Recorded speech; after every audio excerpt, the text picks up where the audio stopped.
आप देख रहे हैं TNB। आज ये जो प्रेस कॉन्फ्रेंस में कर रहा हूं इसमें नया कुछ इसलिए नहीं है क्योंकि कांग्रेस ने अपने आप को गाली देने वाले पार्टी के रूप में स्थापित कर ही लिया है। मल्लिकार्जुन खड़गे जी ने आदरणीय मोदी जी को रावण कह के संबोधित किया था, तो एक बहुत बड़े नेता कांग्रेस पार्टी के पूर्व सांसद और कर्नाटक के दिग्गज नेता बीएस उग्रप्पा जी ने मोदी जी को अभी भस्मासुर कहा है। उन्होंने कहा है कि मोदी जी भस्मासुर हैं और पूरे हिंदुस्तान को और बच्चों के भविष्य को, वो भारतवर्ष को भस्म करने में लगे हुए हैं, उसे डिस्ट्रॉय करने में, उसे बर्बाद करने में लगे हुए हैं और एक असुर है, भस्मासुर है। ये सांसद वो हैं जिन्होंने गलती से एक प्रेस कॉन्फ्रेंस में अपना माइक ऑन रख लिया था बीएस उग्रप्पा साहब ने, और उसमें कांग्रेस के सारे काले कारनामे मीडिया के सामने उजागर हो गए थे। वह व्यक्ति कभी भी असुर नहीं हो सकता है जिसने बिजली और हर घर नल योजना के माध्यम से पूरे हिंदुस्तान में करोड़ों लोगों के हृदय को छूने का काम किया है, इसलिए वह भस्मासुर नहीं हो सकता। मगर आज मुझे कहते हुए आश्चर्य लग रहा है कि कांग्रेस पार्टी के शब्दकोश में केवल और केवल गाली है। 100 गालियां पूरी हो चुकी है। अब जनता जनार्दन, जनता ही कृष्ण है और भगवान कृष्ण बन के जनता अब सुदर्शन उठा करके, लोकतांत्रिक सुदर्शन उठा करके लोकतांत्रिक तरीके से ईवीएम के माध्यम से गुजरात में और पूरे हिंदुस्तान में जवाब देगी कि गाली देने वाला कभी बड़ा नहीं हो सकता है, कोविड में वैक्सीन देने वाला बड़ा होता है। आप सब जानते हैं चुनाव का माहौल है और चुनाव के समय किस प्रकार से कौन सी पॉलिटिकल पार्टी दूसरे के नेताओं के प्रति कौन से भाषा का प्रयोग करती है, वह उस पार्टी का क्या सोच है, उस पार्टी का संस्कार क्या है, उस पार्टी की मेंटालिटी किस प्रकार की है, इसको दर्शाता है, उजागर भी करता है।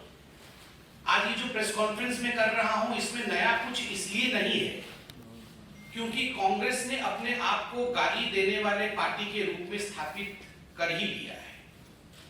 रह के नरेंद्र मोदी जी के लिए, जो हमारे यशस्वी प्रधानमंत्री हैं, उनके लिए जिस प्रकार के भाषा का प्रयोग, जिस प्रकार की गालियों का प्रयोग उनके उच्च नेता, कांग्रेस पार्टी के बड़े नेता कर रहे हैं, हर दिन टीवी में देखने को मिल रहा है। It has become a usual procedure, it has become an issue of common occurrence, a new normal as far as Congress party is concerned। बंधुगण, रावण के विषय में सुना था, मल्लिकार्जुन खड़गे जी ने आदरणीय मोदी जी को रावण कह के संबोधित किया था, तो एक बहुत बड़े नेता कांग्रेस पार्टी के पूर्व सांसद और कर्नाटक के दिग्गज नेता बीएस उग्रप्पा जी ने मोदी जी को अभी भस्मासुर कहा है। उन्होंने कहा है कि मोदी जी भस्मासुर हैं और पूरे हिंदुस्तान को और बच्चों के भविष्य को, वो भारतवर्ष को भस्म करने में लगे हुए हैं, उसे डिस्ट्रॉय करने में, उसे बर्बाद करने में लगे हुए हैं और एक असुर है, भस्मासुर है। आप सोचिए किस प्रकार का भाषा है। भस्मासुर अपने प्रधानमंत्री के लिए इस प्रकार की भाषा का प्रयोग कर। बंधुगण, आज अखबार में एक बहुत ही सुखद खबर है। G20 चल रहा है और G20 के पूरे इस प्रकरण के आरंभ में ही यूएस के राष्ट्राध्यक्ष बाइडेन साहब ने कहा है कि मैं अपने दोस्त मोदी के साथ खड़ा हूं। एक तरफ पूरा विश्व, the whole globe stands with Narendra Modi, एक तरफ पूरा विश्व आज मोदी जी का लोहा मान रहा है और किस प्रकार से हम अपने प्रधानमंत्री को लेकर आगे बढ़े, इस पर पूरा विश्व आज चिंतन कर रहा है। मगर उसी समय कांग्रेस पार्टी का इस प्रकार की भाषा का प्रयोग मोदी जी के लिए ये अपने आप में बहुत ही दुखद है और चिंतनीय है। रावण खुद मल्लिकार्जुन खड़गे जी ने कहा और आज मल्लिकार्जुन खड़गे जी के खुद के बहुत निकट के पूर्व सांसद कांग्रेस पार्टी के, और याद होगा आपको, ये सांसद वो हैं जिन्होंने गलती से एक प्रेस कॉन्फ्रेंस में अपना माइक ऑन रख लिया था बीएस उग्रप्पा साहब ने, और उसमें कांग्रेस के सारे काले कारनामे मीडिया के सामने उजागर हो गए थे। गलती से पीसी से पहले, प्रेस कॉन्फ्रेंस से पहले वो बोल रहे थे कि ये डीके शिव कुमार तो 100 करोड़ रुपए ले गया है, मगर फलाना ये तो कमीशन खाता है, ये सारी चीजें उनकी खुद के पीसी में रिकॉर्ड हो चुकी। तो ये वो बीएस उग्रप्पा जी हैं जिन्होंने अब मोदी जी को भस्मासुर कहा है। रावण कह लिया, दुर्योधन कह लिया, भस्मासुर कह लिया, मोदी नीच इंसान है यह भी कह लिया, मोदी यमराज है यह भी कह लिया। सोनिया जी ने तो खुद कहा था मोदी जी मौत का सौदागर है, मोदी जी को कॉकरोच कह लिया, मोदी जी को चूहा कह लिया, नपुंसक कह लिया, औकात दिखा देंगे गुजरात में यह भी कह दिया है और चोर भी कह दिया है। पूरी फहरिस्त है मेरे सामने, मगर आज मैं कहना चाहता हूं कि 100 गाली पूरे हो चुके हैं, 100 गाली पूरे हो चुके हैं। कांग्रेस ने अपने आप को शिशुपाल के रूप में प्रस्तुत किया है। अब समय आ चुका है जब गुजरात की जनता और हिंदुस्तान की जनता जो जनार्दन है, जनार्दन माने कृष्ण है, जनता ही कृष्ण है, जनता ही जनार्दन है। अब हम आह्वान करते हैं जनता से, जनार्दन से कि वो लोकतंत्र रूपी चक्र धारण करके ऐसी पार्टी का लोकतांत्रिक रूप से समापन करे। 100 गालियां कांग्रेस ने दे दिया है, 100 गालियां गिनती के साथ, रावण, दुर्योधन, भस्मासुर, चोर इत्यादि कहते हुए मौत का सौदागर। 100 गालियां पूरी हो चुकी है। अब जनता जनार्दन, जनता ही कृष्ण है और भगवान कृष्ण बन के जनता अब सुदर्शन उठा करके, लोकतांत्रिक सुदर्शन उठा करके लोकतांत्रिक तरीके से ईवीएम के माध्यम से गुजरात में और पूरे हिंदुस्तान में जवाब देगी कि गाली देने वाला कभी बड़ा नहीं हो सकता है। कोविड में वैक्सीन देने वाला बड़ा होता है। वो व्यक्ति कभी भस्मासुर हो ही नहीं सकता है जिसने 80 करोड़ जनता को राशन दिया। गुजरात में 4 करोड़ लोगों को राशन दिया है। वो व्यक्ति कभी भी भस्मासुर नहीं हो सकता है जिसने गुजरात के अंदर 11 लाख लोगों को आवास योजना के माध्यम से आवास देने का काम किया। वह व्यक्ति कभी भस्मासुर नहीं हो सकता है जिसने गुजरात के सौराष्ट्र में जहां पानी की कमी थी वहां मां नर्मदा से प्रार्थना करते हुए मां नर्मदा के पानी को सौराष्ट्र में पहुंचाया और सौराष्ट्र को सिंचित करने का काम किया है, पल्लवित करने का काम किया है। वह कभी भी असुर नहीं हो सकता है। वह व्यक्ति कभी भी असुर नहीं हो सकता है जिसने बिजली और हर घर नल योजना के माध्यम से पूरे हिंदुस्तान में करोड़ों लोगों के हृदय को छूने का काम किया है। इसलिए वह भस्मासुर नहीं हो सकता। मगर आज मुझे कहते हुए आश्चर्य लग रहा है कि कांग्रेस पार्टी के शब्दकोश में केवल और केवल गाली है। बंधुगण, एक यह विषय था और दूसरा विषय भी उतना ही संगीन है और दूसरे विषय को जरा तफसील से मैं रखूंगा ताकि आप सब इसे पूरी तरीके से समझ सकेंगे। ये जिस प्रकार से प्रेस कॉन्फ्रेंस करते हैं और जिस प्रकार से कहानी के माध्यम से झूठ को सच बनाने की कोशिश करते हैं, ये हम सब जानते हैं।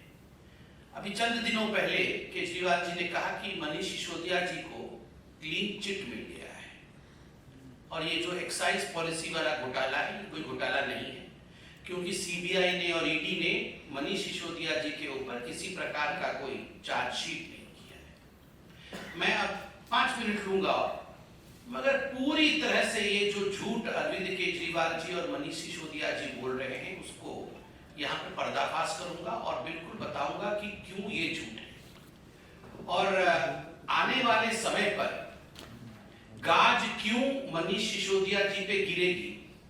ये मैं बीजेपी के प्रवक्ता के नाते नहीं बोल रहा। जो एक्साइज पॉलिसी को स्टडी किया हुआ है, जिस व्यक्ति ने और जिन लोगों ने एक्साइज पॉलिसी को करीब से देखा है, उनके मन में किसी प्रकार का डाउट या संशय नहीं है कि गाज तो मनीष सिसोदिया जी जो कि एक्साइज मिनिस्टर रहे हैं और जिनके तत्वावधान में, जिनके गाइडेंस में ये पॉलिसी बनी है, गाज तो गिरेगा ही गिरेगा और वो कानून के आगे पेश होंगे ही होंगे।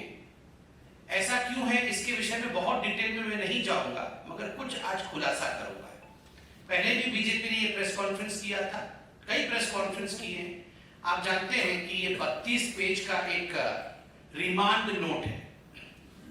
ये जो 32 पेज का रिमांड नोट है, ये आज से कुछ दिनों पहले, 3-4 दिन पहले एक अमित अरोड़ा, आप जानते हैं ये जो पूरा का पूरा शराब घोटाला हुआ, उसमें अमित अरोड़ा एक व्यक्ति है जिसने पैसा लिया, पैसा दिया, ये सारा काम अमित अरोड़ा ने भी। तो इस अमित अरोड़ा की गिरफ्तारी हुई थी और गिरफ्तारी के बाद हमें अमित अरोड़ा का रिमांड क्यों चाहिए, तो ईडी ने कोर्ट में ये सारा डॉक्यूमेंट रखा था कि क्यों चाहिए।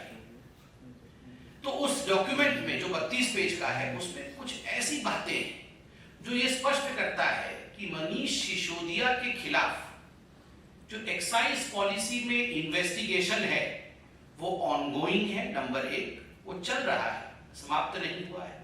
नंबर 2, वो संगीन है, जो आरोप उसमें है वो बहुत ही संगीन है। और इतने सारे तार आके मनीष सिसोदिया के साथ जुड़ रहे हैं कि ये पूरा का पूरा इन्वेस्टिगेशन करके एक होलसम, मतलब एक पूरा डॉक्यूमेंट मनीष सिसोदिया पे फुल प्रूफ तरीके से तैयार करने के लिए थोड़ा वक्त तो लगेगा, मगर वो फुल प्रूफ होगा। अभी सीबीआई ने और ईडी ने जो चार्जशीट दाखिल किया वो उन लोगों के खिलाफ था जो लोग गिरफ्तार थे या जिनको रिमांड में लेना था। जैसे कि किसको कस्टडी में रखा हुआ है, इनकी कस्टडी एक्सटेंड करनी है तो एक टाइम लिमिट होता है, उसके अंदर आपको चार्जशीट फाइल करना पड़ता है, तभी आप उनको ज्यादा दिन रख के और पूछताछ कर सकते हैं। तो इसलिए ये कुछ लोगों के खिलाफ 5-6 लोग जो गिरफ्तार थे, जो अंदर थे, जिनमें विजय नायर मनीष सिसोदिया का राइट हैंड है, अरविंद केजरीवाल जी के दोस्त हैं, और ऑफिशियल बंगलों में, ये जो विजय नायर है वो ऑफिशियल बंगलों में मिनिस्टर, कैबिनेट मिनिस्टर के बंगलों में रहते थे। आम आदमी पार्टी ने उन्हें कैबिनेट मिनिस्टर का बंगलो भी दिया हुआ था, तो उसमें रहते थे। ये लोग सब गिरफ्तार थे, तो चार्जशीट में इन लोगों का नाम है। इन सबके तार मनीष सिसोदिया से जुड़ रहे हैं। इसमें कुछ तथ्य मैं आपके सामने रखूंगा। मनीष सिसोदिया जी इससे छूट नहीं सकते हो, इसलिए कह रहा हूं क्योंकि इन्वेस्टिगेशन ऑनगोइंग है। आप इसमें 2-3 बातें मैं मार्क करूंगा, आप इसको याद रखिएगा। पहला मैं कुछ तारीख बताऊंगा, पत्रकार सामने लिख रहे हैं वो तारीख जरा आप लिख लेंगे क्योंकि इजी रहेगा।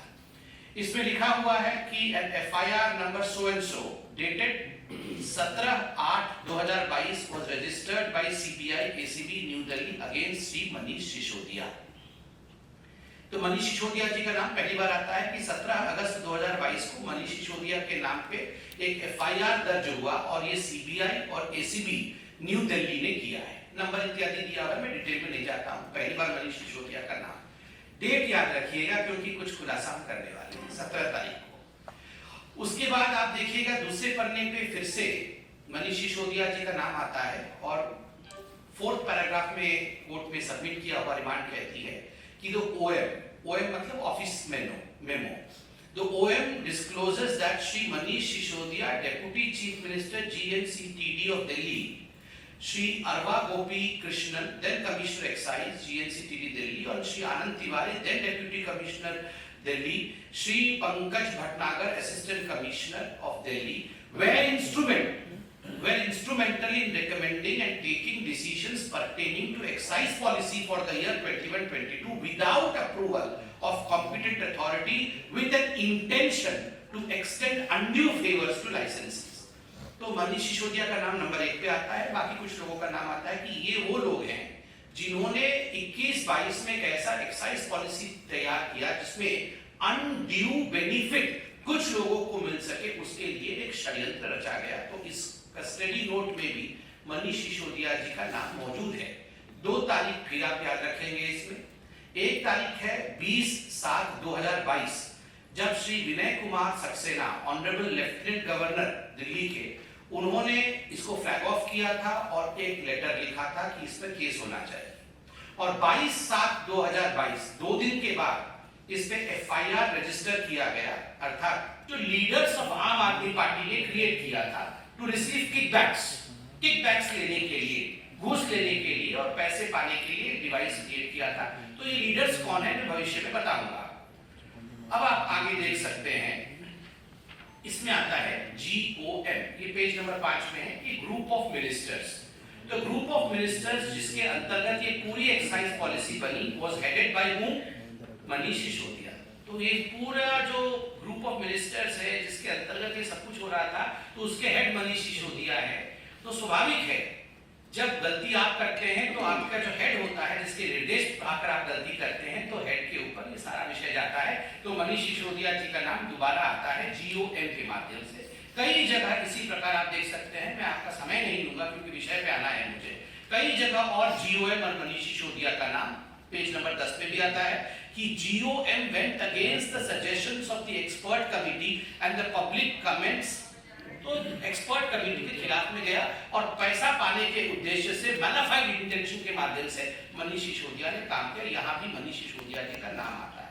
आगे भी पेज नंबर 12 में मनीष सिसोदिया जी का नाम आता है कि पहले कैसे केवल 2% दिया जाता था कमीशन, मनीष सिसोदिया जी के कहने पर 12% कमीशन दिया जाने लगा और इसका एक बड़ा चंक जो है ये 6% घूस के रूप में आम आदमी पार्टी को ही और मनीष सिसोदिया जी के कहने पर ये होता था। ये भी कस्टडी नोट में मेंशन है, आप नोट करिए। ये जो एक्सपर्ट कमेटी है वो बनती है 4 सितंबर 2020 को। कैसा होना चाहिए एक्साइज पॉलिसी। उसके बाद ये एक्साइज पॉलिसी जो थी उन्होंने रिपोर्ट अपना सबमिट किया 13 अक्टूबर 2020 को। ये रवि धवन जी की एक्सपर्ट कमेटी थी। फिर 31 दिसंबर 2020 को ये पूरा रिपोर्ट एक्सपर्ट कमेटी की पब्लिक के सामने प्लेस होती है कि पब्लिक अपना कमेंट दे वेबसाइट पे। फिर 5 फरवरी 2021 को ये सारे जो कमेंट्स पब्लिक से आए थे ये काउंसिल ऑफ मिनिस्टर्स के सामने, दिल्ली के मंत्रियों के सामने रखा जाता है। फिर उसी दिन 5 फरवरी 2021 को एक गवर्नमेंट GOM, ये ग्रुप ऑफ मिनिस्टर्स जिसको मनीष सिसोदिया हेड करते हैं, वो बनाया जाता है। और 22 मार्च 2021 को ये GOM मनीष सिसोदिया जी रिपोर्ट सबमिट करते हैं और 22 मार्च 2021 को ही मनीष सिसोदिया जी ये सारा विषय कि हमारी ये रिपोर्ट है ये काउंसिल ऑफ मिनिस्टर्स को भी रखते हैं। 5 जुलाई 2021 को ये पूरा का पूरा जो फाइनल पॉलिसी मनीष सिसोदिया बनाते हैं वो उसे अपलोड करते हैं वेबसाइट के ऊपर। मगर अभी जो कस्टडी नोट है उसमें बताया गया है, मैं दोबारा नहीं बताऊंगा क्योंकि पहले बीजेपी ने इस पे प्रेस कॉन्फ्रेंस की कि 5 जुलाई 2021 को तो मनीष सिसोदिया जी अपलोड करते हैं, मगर 31 मई 2021 को 2 महीने पहले उसे लीक भी कर देते हैं। और इस कस्टडी नोट में उन 5 लोगों का नाम है जिनको मनीष सिसोदिया जी की तरफ से ये सारे लीक करके पहले ही एक्साइज नोट भेज दिया गया था। मैं वो भी आपको दिखा दूंगा। 20 जुलाई 2022 को फ्लैग ऑफ करते हैं कि इसमें गड़बड़ी है भैया, जांच करिए। तो 17 नवंबर 2021 को ये इंप्लीमेंट होता है और 20 जुलाई 2022 को ये फ्लैग ऑफ होता है सक्सेना जी द्वारा। और पहला FIR जैसे मैंने बताया 22 जुलाई 2022 को होता है और मनीष सिसोदिया जी के खिलाफ पहला FIR 17 अगस्त 2022 को होता है। ये FIR CBI द्वारा होती है 17 अगस्त 2022 को। 96501010XX। मैं लास्ट के 2 डिजिट XX कर दूंगा ताकि ये प्राइवेसी को हम बचा सके। ये हमने मीडिया से ही सीखा है, धन्यवाद। 96501010XX ये मोबाइल नंबर मतलब मनीष सिसोदिया जी के पास था। और आपको जान के आश्चर्य होगा मोबाइल नंबर वही है मगर 7 बार इंस्ट्रूमेंट बदल दिया गया। 7 टाइम्स उसी मोबाइल नंबर पे इंस्ट्रूमेंट बदला गया। कब कब बदला गया आप देखिए। मैंने आपको कहा कि जो पहला FIR था इस विषय में वो 22/7/2022 को हुआ। तो 22/7/2022 को जैसे ही FIR हुआ तुरंत मनीष सिसोदिया जी ने अपना मोबाइल सेट बदला और मोबाइल सेट का जो IMEI नंबर होता है वो नंबर भी बदल गया और वो नया नंबर आया 358592371023 ये जो आपको पता होगा IMEI नंबर होता है हैंडसेट का, जो अब हर हैंडसेट का अलग अलग होता है। ये हैंडसेट है तो इसका एक अलग IMEI नंबर होगा। तो मनीष सिसोदिया जी ने वो बदल दिया उसी दिन जिस दिन पहला FIR हुआ। हमारे ताज़ा अपडेट्स पाने के लिए चैनल को सब्सक्राइब करें, बेल आइकन प्रेस करें, वीडियो को लाइक और शेयर करना ना भूलें।